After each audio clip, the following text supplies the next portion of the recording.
Monsieur Brunogoli. Le célèbre socialiste français Jean Jaurès s'écriait, je cite, que le capitalisme porte en lui la guerre comme la nuée porte l'orage. Je dirais plutôt que le communisme porte l'oppression plus sûrement que les nuages n'apportent la pluie. La Chine est ainsi asservie depuis 60 ans à l'une des dictatures qui compta parmi les plus effroyables de l'histoire de l'humanité sous Mao.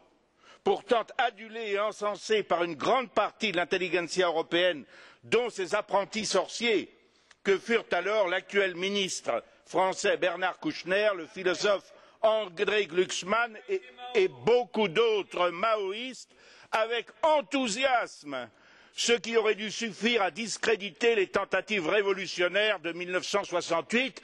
Oui, Monsieur Cohn-Bendit, nous n'étions pas nombreux dans ces années 60-70 à contester contre vos amis de l'époque le prêt-à-penser révolutionnaire et à refuser l'asservissement des peuples d'Asie au marxisme que vantaient vos amis.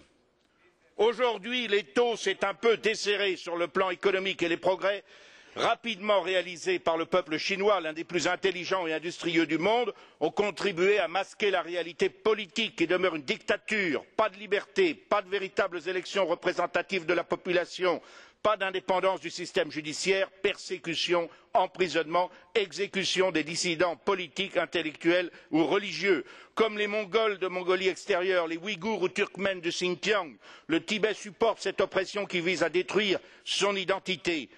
Tout distingue pourtant cette identité de celle de la Chine, la population, la langue, l'écriture, les traditions, la spiritualité.